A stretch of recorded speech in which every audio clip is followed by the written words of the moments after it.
Assalamualaikum warahmatullahi wabarakatuh. Hai teman-teman semua, perkenalkan nama saya Diana Sartika. Saya dari Universitas Kader Bangsa Palembang, dari Prodi S1 Kebidanan semester 7. Video ini saya buat untuk menyelesaikan tugas dari mata kuliah Kegawat Daruratan Maternal dan Neonatal dengan dosen pengampu yang terhormat Ibu Eka Afrika SSTM Kep. Baiklah, kita masuk ke pembahasan ya. Selanjutnya kita akan membahas soal pilihan ganda yang sudah dibuat di dalam buku aku ini. Dan nanti kelima soal tersebut akan kita bahas satu persatu ya. Kita akan membahas soal yang pertama. Kita baca dulu ya soalnya. Soalnya, apa saja yang diperlukan pada tenaga kesehatan dengan penanganan kegawat daruratan obstetrik? Jawabannya yang pertama, perlunya tindakan yang santai, keputusan yang tepat, tidak terburu-buru, pengalaman, pengetahuan, dan keterampilan. Yang B, perlunya pengetahuan dan keterampilan, serta pengalaman dan tindakan yang tepat dan cepat. Yang C, tindakan yang tepat dan benar, serta pengetahuan dan pengalaman. Yang D, perlunya pengetahuan, keterampilan, mengambil keputusan tepat dan cepat, tindakan yang tepat dan benar, serta pengalaman. E, semua jawaban benar. Dari semua jawaban A, B, C, dan D kecuali E, semua jawabannya sudah hampir benar, tetapi ada yang kurang tepat. Yang tepat yaitu D, karena D itu jawabannya seorang tenaga kesehatan perlunya ada pengetahuan, keterampilan, mampu mengambil keputusan yang tepat dan cepat, dan tindakan yang tepat dan benar, serta tenaga kesehatan harus mempunyai banyak pengalaman. Jadi sudah terjawab ya. Yang benar itu jawabannya D. Selanjutnya soal nomor 2. Soalnya, abortus apa yang mengancam kehamilan tetapi kehamilannya masih bisa dipertahankan? Jawaban A, abortus incipiens. B, abortus incomplete. C, abortus imminens. D, abortus complete.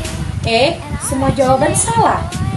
Jawaban yang tepat adalah C, abortus imminens, karena pengertian dari abortus imminens yaitu abortus yang mengancam kehamilan tetapi kehamilannya masih bisa dipertahankan. Baiklah, kita lanjut soal nomor 3.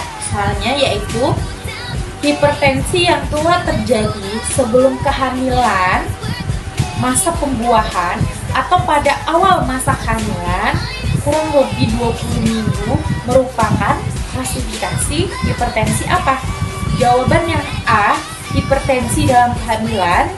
B, hipertensi kronik. C, hipertensi akut. D, hipertensi sedang. E, hipertensi berat.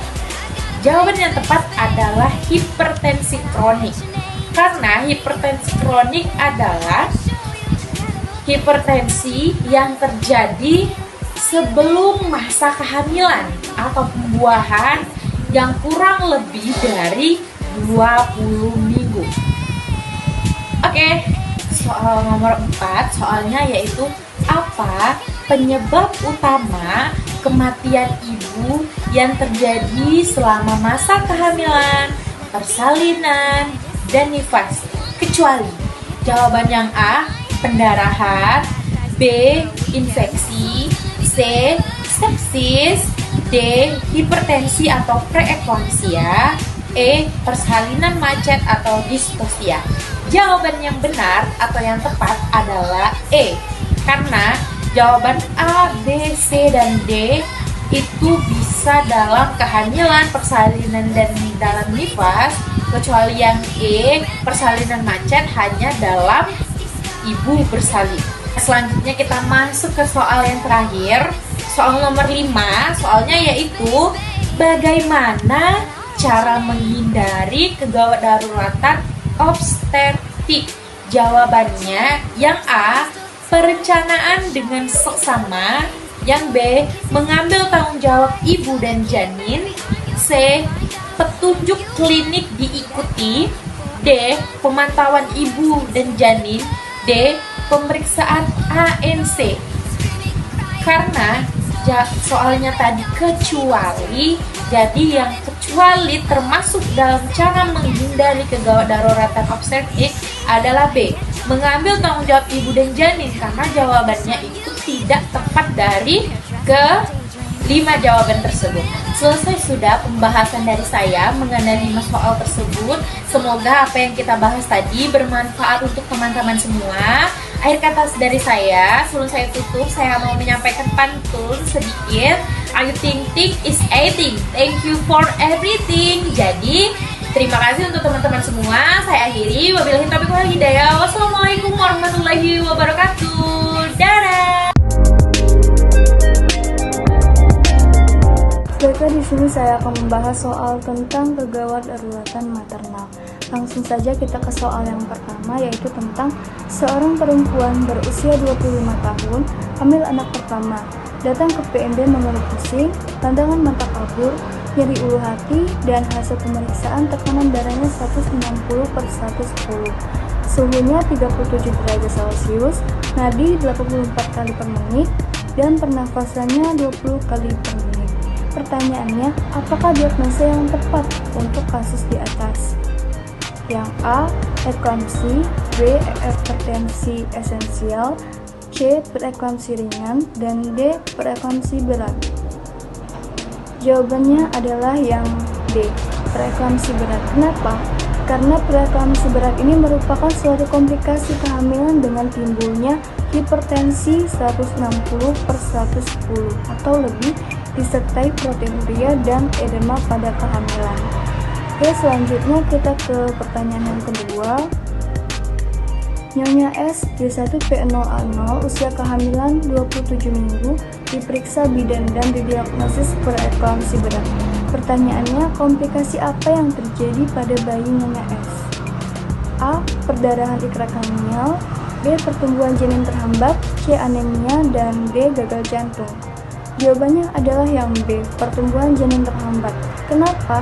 Karena preeklamsi ini dapat menyebabkan pertumbuhan janin terhambat karena suplai darah yang membawa oksigen terhambat dan tidak sampai ke plasenta bayi. Oke, selanjutnya ke pertanyaan yang ketiga. Preeklamsi biasanya memasuki usia kehamilan yang berapa minggu? A. Kurang dari 20 minggu, B. Lebih dari 20 minggu, C. Lebih dari 30 minggu, dan D. Kurang dari 30 minggu. Jawabannya adalah yang B, lebih dari 20 minggu. Gejala preeklamsi biasanya baru muncul dan disadari setelah kehamilan memasuki usia 20-24 minggu atau beberapa saat setelah bayi lahir. Oke, selanjutnya ke pertanyaan yang keempat. Nyonya A umur 31 tahun, dia 1P0A0, usia kehamilan 29 minggu, datang ke PMB dengan keluhan mengeluarkan darah banyak dari janin lahir, merah segar, tidak disertai nyeri perut.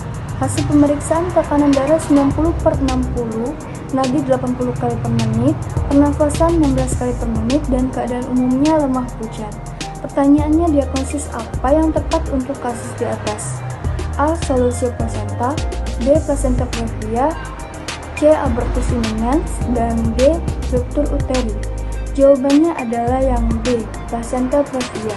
Karena diagnosis dari kasus tersebut merupakan gejala dari placenta previa. Gejala utama placenta previa ini adalah perdarahan dari vagina yang terjadi pada akhir trimester kedua atau ketiga. Ciri perdarahannya tanpa disertai rasa sakit dan berwarna merah segar. Selanjutnya pertanyaan yang kelima. Nyonya D umur 27 tahun, G1P0A0, usia kehamilan 18 minggu, datang ke PMB dengan keluhan bercak darah dari janin lahir dan perut terasa kram. Hasil pemeriksaan ada pengeluaran darah dari ostium uteri eksterna dan tidak ada pembukaan. Pertanyaannya, diagnosis apa yang tepat untuk kasus di atas? A. Abortus imminens, B. Abortus insipiens, C. Abortus incomplete, dan D. Abortus complete. Jawabannya adalah yang A. Abortus imminens. Kenapa abortus imminens?